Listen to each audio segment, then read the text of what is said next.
Boa noite, a paz do Senhor. Amém? Tá rindo de mim? Né? Tá bom. Um dia abençoado, né? Graças a Deus, um dia importante para a nação, mas é um dia mais importante para o povo de Deus, não é verdade? Amanhã nós vamos celebrar a Reforma Protestante. Você imagina que o Espírito Santo usou alguns homens na Europa Ocidental para trazer uma reforma do cristianismo que estava se perdendo. E o motivo de você estar sentado aí bonitão rindo de mim é graças a eles. Eu te peguei, mas não é vingança. Mas nós precisamos louvar o Senhor, porque um jovem, Lutero era jovem, já dominava o grego e o hebraico, era um filósofo, e ele um dia falou: já que eu domino o grego, deixa eu ler no original aqui o que está escrito lá. E o Espírito Santo iluminou ele, e ele entendeu que a salvação é pela fé, é pela graça, somente Deus. Nada do que eu faça, nada do que você faça vai mover o coração de Deus. O coração dele é movido por amor incondicional. Amor incondicional. Você pode esquecer a toalha na cama, Jesus não vai ficar bravo. Você pode deixar o chinelo molhado, virar de ponta cabeça na porta do banheiro, Você pode se enxugar para fora do box, ele não fica bravo. Você pode apertar o creme dental no meio, ele também não vai ficar bravo, Porque a salvação é pela graça, não é mérito nosso. E esse foi o grande lema da Reforma Protestante: a salvação é pela graça, não mérito. Então, e isso fez uma revolução na Europa. Você que estudou em escola pública foi um reformador que criou a escola pública. Você tem saneamento básico hoje porque um reformador, um pastor, teve a ideia de fazer saneamento básico. Você tem água tratada hoje porque lá no século XVI, um homem de Deus preocupado com a igreja tratou a água. Um pastor, Não quero colocar os pastores, Então a gente também não se ensoberbecer. Mas o que eu quero dizer é que o Espírito Santo de Deus, ele é fiel. A reforma, ele é o resultado da fidelidade de Deus para as nossas vidas. E hoje nós somos a Assembleia de Deus Zona Sul, porque lá em 1517, 100 anos antes tiveram um outro reformador, 50 anos depois tivemos outro reformador, e esses homens são importantes, por isso que nós estamos aqui nessa noite. Aplauda Jesus por isso. Aplauda Jesus por isso.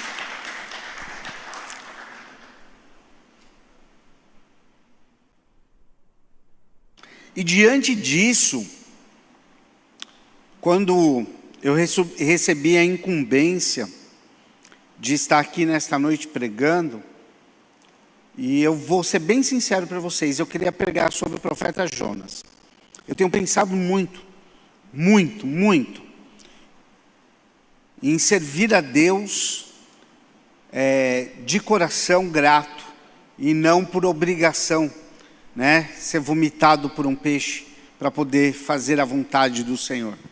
E eu tenho meditado nisso, tenho conversado com os meus amigos a respeito disso, mas o Senhor, Ele me levou a uma outra passagem, e aí eu pensei, falei: Jesus, como as coisas se encaixam, a reforma, porque se você é mais jovem, Hollywood te influenciou negativamente, mas se você é mais velho, né, havia uma cultura que o livro de Apocalipse, você precisa ter muita cautela na hora de ler, porque o livro de Apocalipse, ele é tratado como um livro do terror, né? O pastor Alencar bateu firme hoje de manhã. Se você não assistiu, é bom assistir a mensagem de manhã. Muitas pessoas vieram comentar comigo, e principalmente sobre a festa do Halloween, né? E muita gente usa o Apocalipse para colocar medo, evangelizar pelo medo. Não ganha ninguém para Jesus. Nunca vi alguém vindo para a igreja ficar firme no Senhor, porque veio com medo. Mas é errado. Essa visão do livro de Apocalipse é completamente errada. Porque o João Vitor, sabiamente, ele falou algo aqui, que não importa quem vai ser eleito. Nós temos um governante, e ele é o Senhor. Ele é o Senhor nos céus, ele é o Senhor na terra, ele é Senhor no universo. Ele é Senhor, não tem outro. Não tem outro.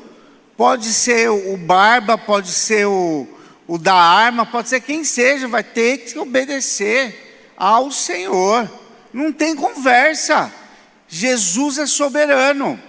E o livro de Apocalipse, eu tenho certeza que hoje eu vou mudar a sua maneira de enxergá-lo, porque ele é a revelação da obra maravilhosa do Senhor.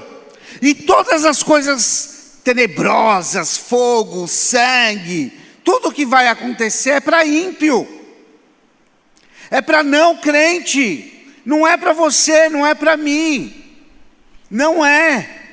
E o livro de Apocalipse, ele se preocupa em mostrar o quanto Jesus é poderoso. O quanto Jesus é poderoso. E toda a obra do mal que acontece em todo o livro da revelação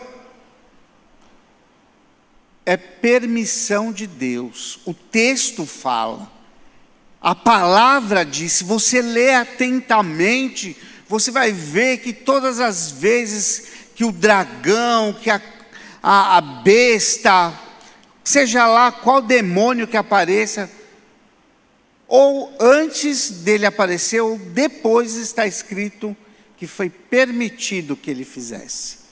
A palavra é permitido que ele fizesse. Quem permitiu? Jesus. Jesus. Não foi o governante do Brasil. Foi Jesus. E eu quero te animar, porque o livro de Apocalipse, ele foi escrito por uma igreja que estava sofrendo severa perseguição, severa. Porque quando a gente vê lá no capítulo 2 ao capítulo 3, porque assim, você sabe que o destinatário do livro são 7 igrejas, e essas igrejas, tinha uma que estava 100% bem na fita, uma 80%, mais tinha uma que estava zero, né? Estava zero, não tinha, estava muito mal. Mas João escreve para animar a igreja. Ó, você está mal, mas se você tomar essa atitude, tem uma promessa para você. Você está mal, mas se você mudar, tem uma promessa para você. Você vê lá no capítulo 2 ao capítulo 3, você vai ver que tem igreja que o Senhor, ele tem a crítica, aí qual a sugestão de melhora? Não tem. O Senhor falou, esse aqui eu larguei a mão. Mas aí a gente vê que ele não largou, porque no final ele fala, mas tem uma promessa, se você ficar fiel tem uma promessa. Porque o livro de Apocalipse é para nos animar. A gente está preocupado, a gente está com medo, a gente está vendo a inflação na Argentina, vendo a inflação na Venezuela, vendo o problema, e a gente está com medo. Amém. Mas a Bíblia está aqui para nos animar. Nos animar. Amém? Não, gente, a animação está fraca. Só o pessoal aqui da fila do gargarejo. Não. Amém? Aleluia, porque a gente aqui não é uma igreja morna, não. Não é porque Jesus disse que a igreja morna ele vai vomitar. Nós somos uma igreja fervorosa. Amém? Fervorosa, uma igreja que busca a face do Deus vivo. Amém?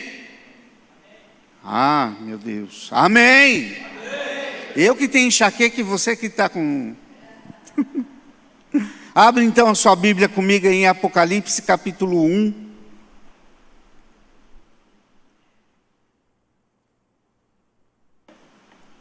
Eu vou ler na NVT, tá bom? E eu já justifico, né?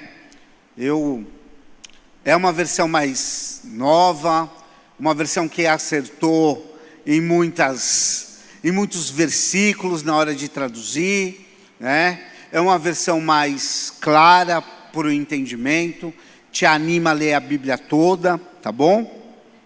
Porque professor de teologia tem que ficar procurando jeito aí de animar o povo, né? Para estudar a palavra de Deus, né?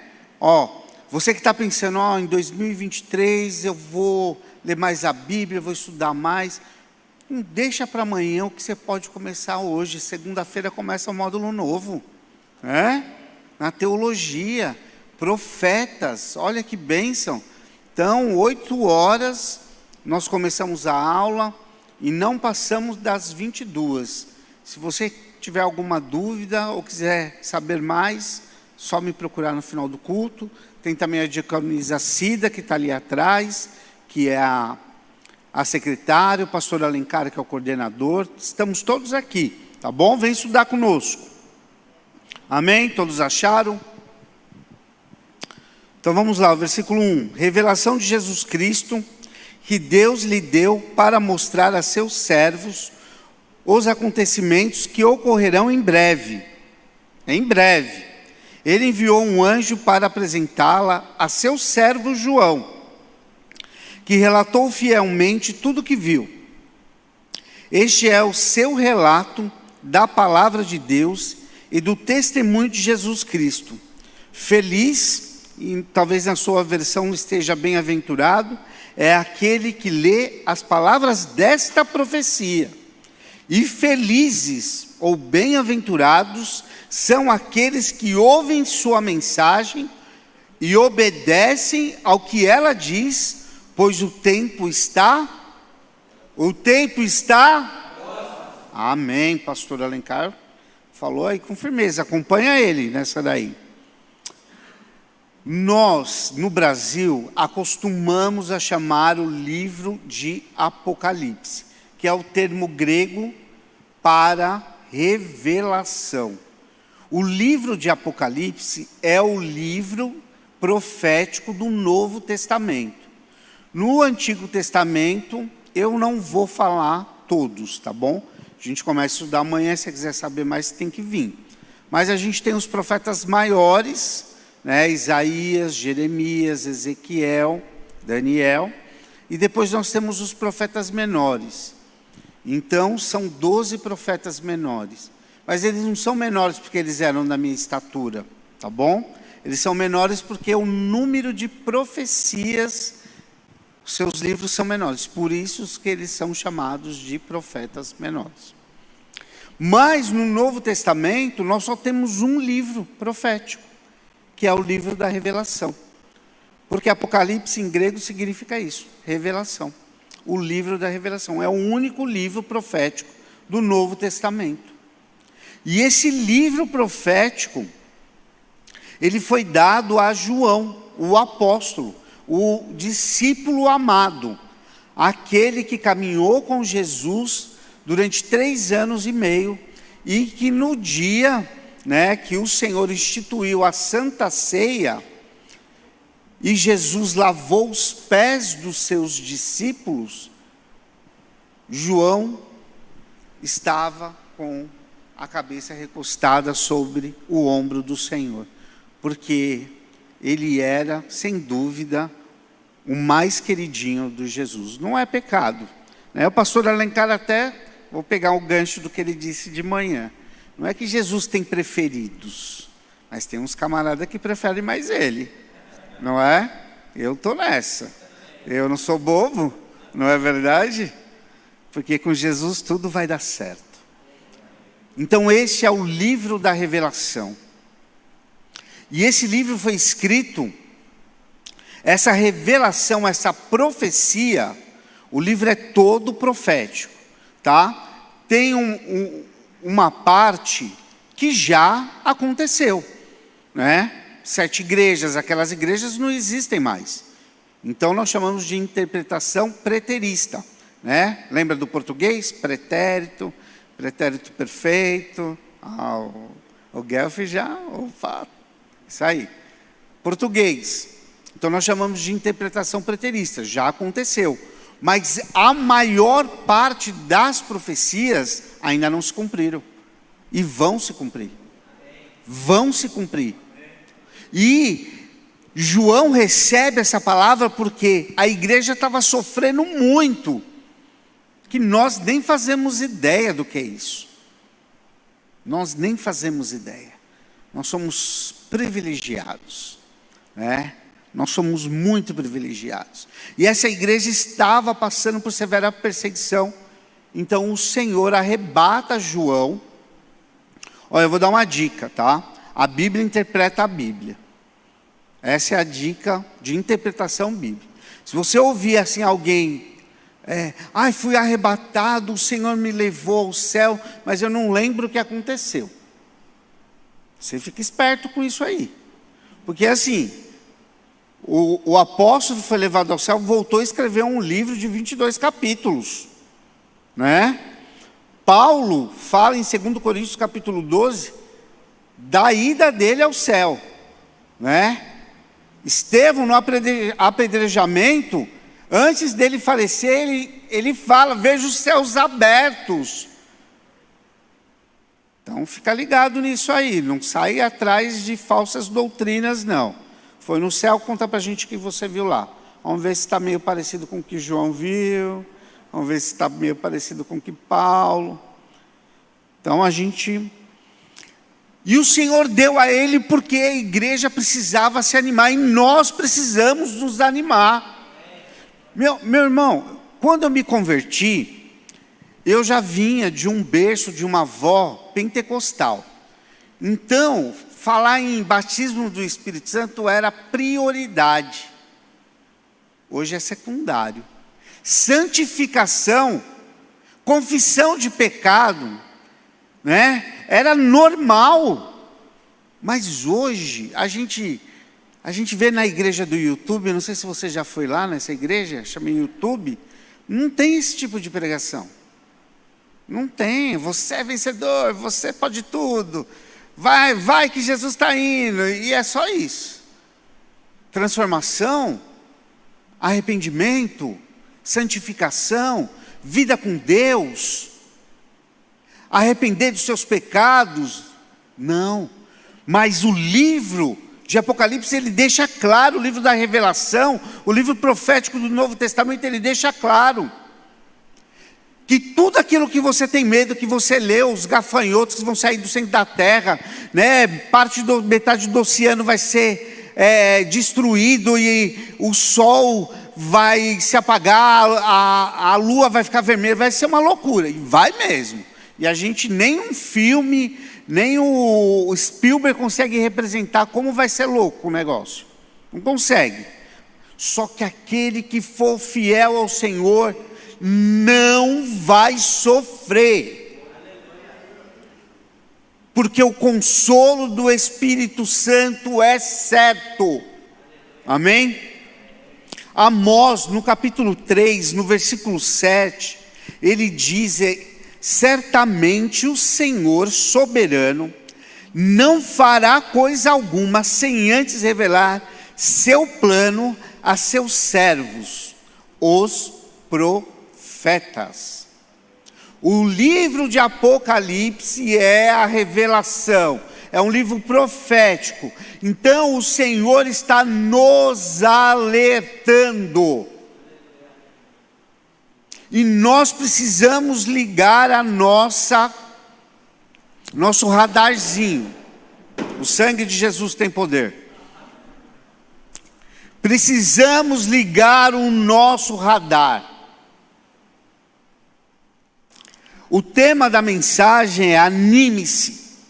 Deus tem o melhor para nós. Porque tudo é uma questão de como você está enxergando. Ontem eu fui almoçar com um casal aqui da igreja. Aí o esposo falou assim: ainda tem refrigerante? Não vou falar o nome do refrigerante porque a gente não ganha nada com isso, né? Ainda tem refrigerante? Aí eu respondi: nossa, tá cheio. Aí o Binho falou: nossa, você é do copo cheio, né? Porque tem só metade, né? Você tem que escolher como você vai olhar. E quando você for ler o livro de Apocalipse, eu te sugiro que a partir de hoje, observe a glória de Deus. Coloque os seus olhos fitos na glória de Deus. Não fique mais olhando que os rios serão destruídos, os mares serão destruídos. Não fique que vai ter um terremoto que vai abrir o chão e vai sair gafanhotos com cara de demônio. Vai sair mesmo. Está escrito que vai ser assim. Mas você tem que pensar que o seu Deus está assentado num alto e sublime trono.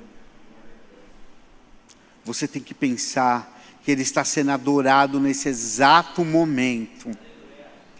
Os anjos cantando: glória seja dada ao Cordeiro, que for morto, mas hoje vive para sempre. Amém? Aplauda o Senhor. Aplauda Ele. Em Apocalipse 13, 1 ao 18, traz aqui, então, um momento de grande tribulação. Fala sobre o dragão, a besta, o anticristo. O versículo 13 é filme de Halloween. Eu não gosto de filme de terror. Sabe por quê? Uma vez um jovem da igreja, ele falou assim: estou orando para ter visão aberta. Eu falei: oxe, está doido? Por quê, gente? O mesmo olho que o Senhor vai abrir para ver anjos, vai ver demônio. Você tem medo de barata? Ou de rato? Eu tenho medo de rato. Rato, morcego. Lá em casa apareceu um morcego esses dias. Foi o sangue de Jesus, não posso sair mais agora. 6 horas da tarde não posso sair lá na lavanderia, que o morcego vem para cima de mim. Deus o livre. Foi o que é isso? Está repreendido. E ele: opa, agora eu faço tudo até às 6. Não, correu o risco. O Paulinho falou que ele não transmite raiva, mas eu não tenho certeza, né? Então prefiro não arriscar. E aí você vai ver demônio, rapaz. Visão aberta é isso. Você vê anjo, mas vê demônio. Isso é visão aberta, né? Então é melhor você orar por discernimento no Espírito. Você não precisa ver, mas o Espírito Santo já te diz o que é. É melhor. Paulo recomendou, né? Buscar os dons com zelo. Isso é um dom que você deve buscar. Porque aqui nesse capítulo, o 13, do 1 ao 18, fala sobre a ascensão. Ele usa uma figura de linguagem, o dragão. É o capiroto, é uma figura de linguagem. E aí vem o anticristo. E aí ele faz aqui para você entender, não é que ele vai vir, né, com asa que nem de Game of Thrones, cuspindo fogo, não é. É para você entender o quão mal ele vai ser. O quão mal ele vai ser, o anticristo, quão ruim ele vai ser. Você achou que o ditador chinês, Mao Tse Tung, foi mal? É que você não viu o anticristo ainda. Eu espero nem ver, tá? Se você estiver comigo, vamos sair fora desse negócio, porque eu não espero ver, mas quem não vigiar vai se deparar com isso. E aqui ele fala, então foi permitido a besta falar grandes, presta atenção, então foi permitido a besta falar grandes blasfêmias, foi permitido, a besta não tomou autoridade, foi dado a ela, porque o Senhor é soberano. Se você ler Jó capítulo 1 e Jó capítulo 2, o diabo não faz nada. Ele é um pitbull, coitado dos pitbull não, ele é uma fera maligna, mas que está debaixo da autoridade do Senhor, o seu Deus, o nosso Deus, ele está debaixo dessa autoridade. Então foi permitido a besta falar grandes blasfêmias, e lhe foi dada autoridade para fazer o que quisesse. Foi-lhe dado autoridade, ele não tinha, para fazer o que quisesse durante 42 meses. E aí depois, versículos mais para frente diz, foi permitido a besta guerrear contra o povo santo e vencê-lo. E a ela recebeu autoridade para governar sobre toda a tribo, povo, língua e nação. E todos os habitantes da terra adoraram a besta. Sangue de Jesus tem poder. São eles os que não têm os nomes. Presta atenção. Olha o que está escrito no livro da Revelação. São eles os que não têm os nomes escritos no livro da vida que pertence ao Cordeiro. Quem é o Cordeiro de Deus? É Jesus Cristo. Os que servirão a besta. Eu cresci com a minha avó com medo de receber a marca da besta. Não, e ela falou, a gente achou que quando inventaram o CPF, era a marca da besta. E ela me ensinava, e eu ficava com medo junto com ela, né? Falava, meu Deus, né? E aí, só que nós, os fiéis, não vamos receber. E eu vou te provar, tá bom? Não vou ficar aqui jogando palavras ao vento, não. Vou te provar. Então, aqueles que serão marcados pela besta, não terão seus nomes escritos no livro da vida do Cordeiro. Por isso precisamos ser fiéis. Não precisamos ser fiéis ontem, só hoje. Precisamos ser fiéis sempre, todos os dias. Entendeu? Eu vou dar um exemplo. Quem não gosta de bolo de chocolate? Tem um limite para comer, não tem? Aí você passa daquele limite, a sua consciência, o Espírito Santo vai dizer, querido, olha Jó, como você está, né? Eu estou feliz, porque essa camisa, olha só, cadê o Vidal? Tá vendo? Mas eu coloquei uma coisa que é pecado, porque nós somos assim. O pecado do vizinho é muito, vai para o inferno e tudo mais. O nosso não, ele é passível de perdão. O do vizinho né? E a gente tem que se ligar. Fidelidade hoje, amanhã e sempre. Fidelidade sempre. Continuando. Que foi morto antes da criação do mundo. Quem é capaz de ouvir, ouça com atenção. Quem estiver destinado à prisão será preso. Quem estiver destinado a morrer pela espada, morrerá pela espada. Isso significa que o povo santo deve ser perseverante e permanecer fiel. Gente, deixa eu te falar, Jesus falou isso lá em Mateus 24. Jesus, ele deu a letra. Não tem que se preocupar, você tem que só confiar. Que Ele não vai nos abandonar em nada. Talvez hoje, quando você saiu de casa, você teve alguma tribulação, ou a sua semana foi tribulada, ou você está passando por uma situação bem delicada. Mas o Senhor não nos abandona. Ele não nos deixa. Essa é a grande verdade. E no final, Está escrito assim, do capítulo 13, no final: aqui é preciso sabedoria. Quem tem discernimento, trate de entender o significado do número da besta, pois é número de homem. Seu número é 666. E o texto aqui diz que será marcado na testa ou na mão. E não vai ser uma coisa involuntária. Sabe? Eu acredito que a maioria aqui votou hoje. Votou, não votou? E não tinha alguém ali com uma arma apontada para a tua cabeça para dizer: faça isto. Não é? Não tinha. Então, eu cresci com medo, porque eu vou ser tatuado, né? Meu pai não aceitava tatuagem, então eu falava: vai ser pior, né? Ainda vou apanhar.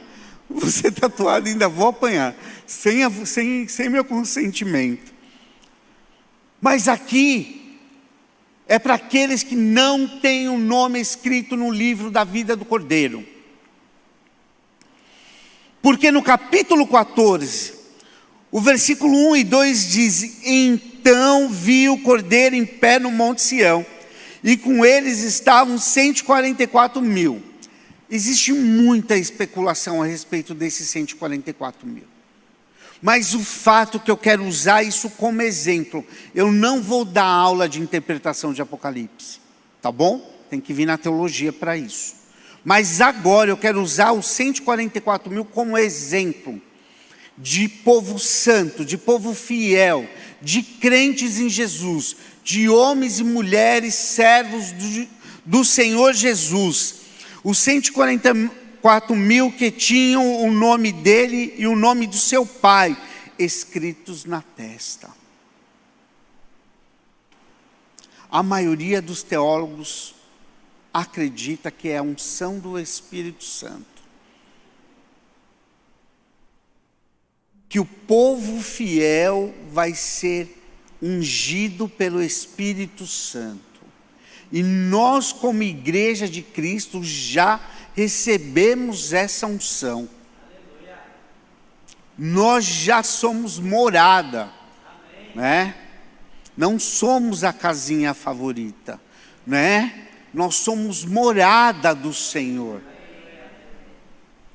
Não merecíamos isso, mas Ele ainda assim veio fazer morada em nós.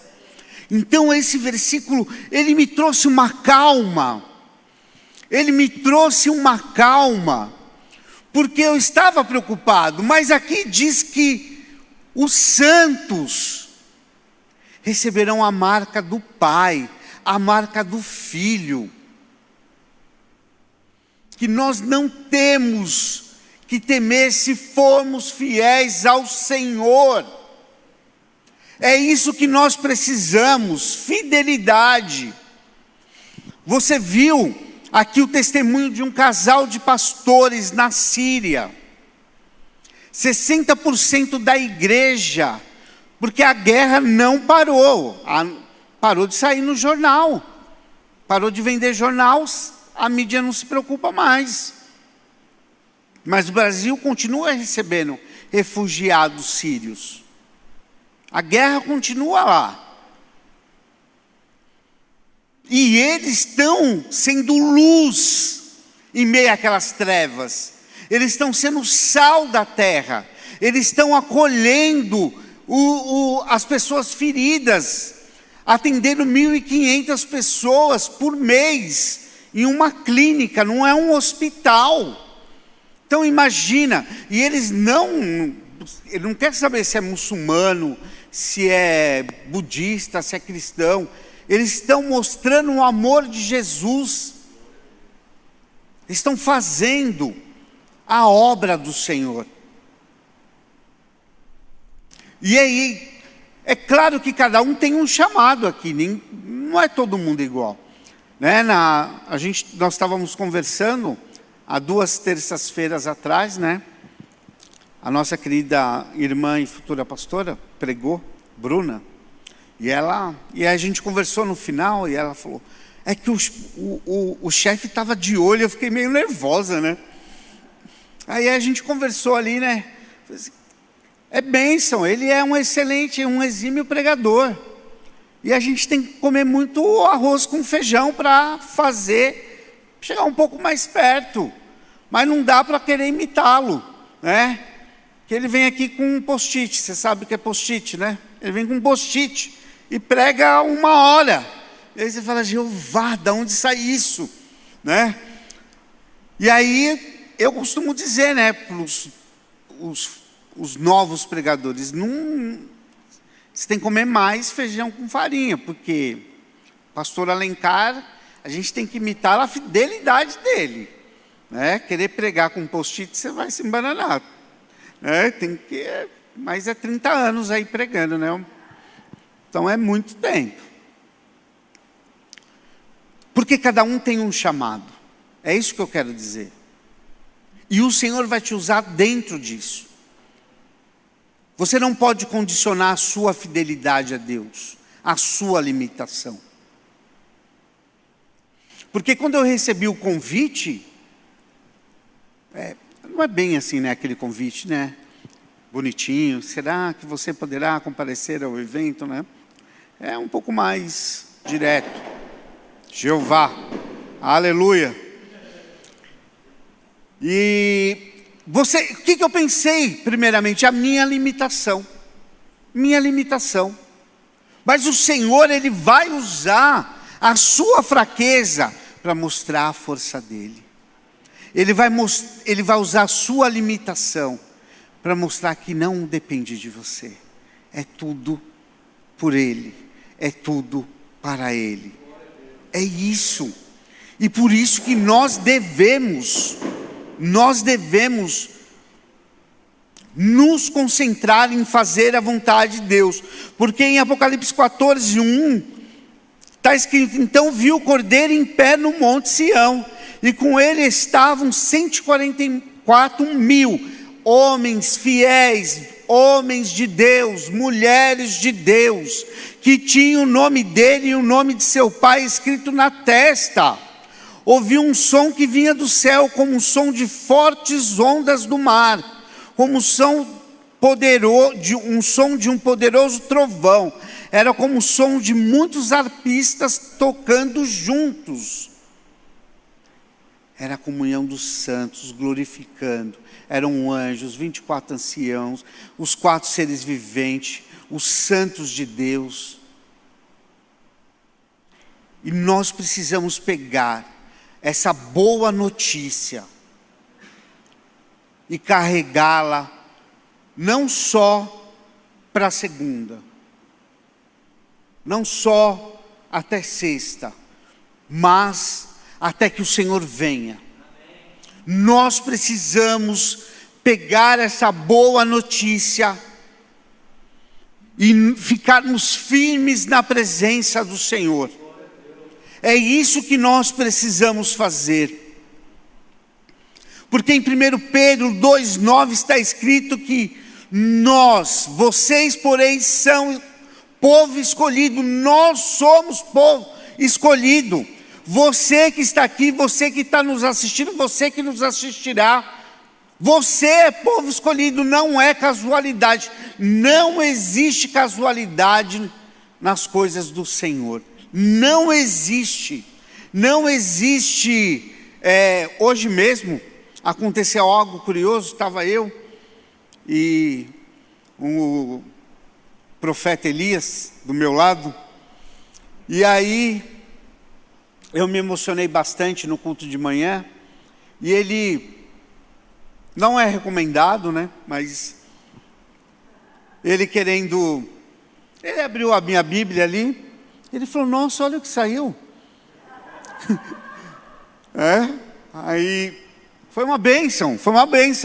Salmos 30:12. Depois você lê. 30:11. Eu não ia falar quem era o profeta, mas ali ele falou. 11:12. Versos 11 e 12. E é algo que está aqui no livro da Revelação. porque o Senhor vai trocar suas vestes de luto. Foi isso que o profeta falou para mim. O Senhor vai trocar suas vestes de luto. E a gente, infelizmente, está enfrentando ainda, né, o luto. E aí ele disse, vai colocar um riso de alegria. É isso que o Senhor tem. É exatamente isso que o Senhor tem. Porque nós somos povo escolhido, reino de sacerdotes, nação santa, propriedade exclusiva de Deus. Você quer saber o que significa a palavra santo? A palavra santo significa isso, propriedade exclusiva de Deus.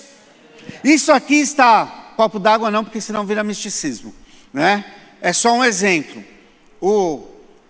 A flor, se ela é santa, se ela estava sendo usada no templo ou no tabernáculo, sabe por quê recebia esse nome? Porque era exclusivo para o Senhor. E o texto de Pedro está dizendo isso. Você lembra que lá no tabernáculo, alguns utensílios foram separados exclusivo para a obra do Senhor? Você lembra que lá no templo, alguns utensílios foram separados exclusivo para a glória do Senhor? E é isso que Pedro está querendo nos dizer, que agora não são mais utensílios, não é mais candelabro, não é mais bacia, não é mais grelha, é você, sou eu, somos nós, escolhidos, nós somos povo, propriedade exclusiva de Deus. Esse deveria ser o nosso passaporte, não profético, não, vou colocar profético, não, você tem que andar com esse passaporte aqui. Você precisa falar deste reino. Você precisa sonhar com esse reino. Você precisa cozinhar, passar, lavar por este reino. Eu falei essas 3 funções porque dona de casa é muito difícil, né? É muito difícil. Meu Deus do céu. Mas nós somos escolhidos pelo Senhor. Nós somos separados pelo Senhor. Em Apocalipse 5, 8 diz: quando o Cordeiro recebeu o livro, os 4 seres vivos e os 24 anciãos se prostraram diante dele. Cada um tinha uma harpa e taças de ouro cheias de incenso, que são as orações do povo santo, aquele povo separado exclusivo para Deus. Você ora. Se você não ora, você tem que vir na terça-feira. Nós temos aqui uma reunião de oração. E você precisa se dedicar à oração. Porque um teólogo disse que a oração, ela coloca o crente no lugar dele. Ele se coloca de joelho, a cara no pó, e não tem como não reconhecer que ele é o Senhor. Entoavam um cântico novo com essas palavras: tu és digno de receber o livro, abrir os selos e lê-lo, pois fosse sacrificado, e como teu sangue compraste para Deus pessoas de toda tribo, língua, povo e nação. Tu fizeste delas um reino de sacerdotes para o nosso Deus, e elas reinarão sobre a terra. Então olhei novamente e ouvi as vozes de milhares e milhões de anjos ao redor do trono, e também dos seres vivos e dos anciãos, cantavam com forte voz: digno é o Cordeiro, que foi sacrificado, de receber poder e riqueza, sabedoria e força, honra, glória e louvor. Honra, glória e louvor. Eu não sei se você entendeu que Jesus recebeu um livro que estava selado, e ele foi digno, não havia outro digno, somente ele, de abrir o livro. E é declarado que o nosso nome, eu creio assim, que o nosso nome estava escrito, Estava, não está, né? Está escrito no livro do Cordeiro de Deus, e não foi a lápis, não vai ser apagado, porque foi escrito com o sangue do Cordeiro.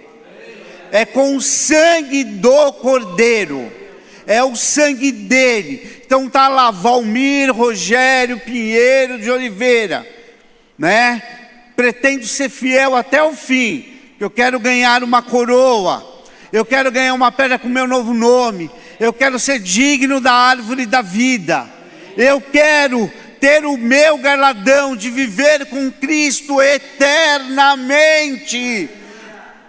O pastor Hernandes Dias Lopes pregou esses dias: céu e inferno, verdades eternas.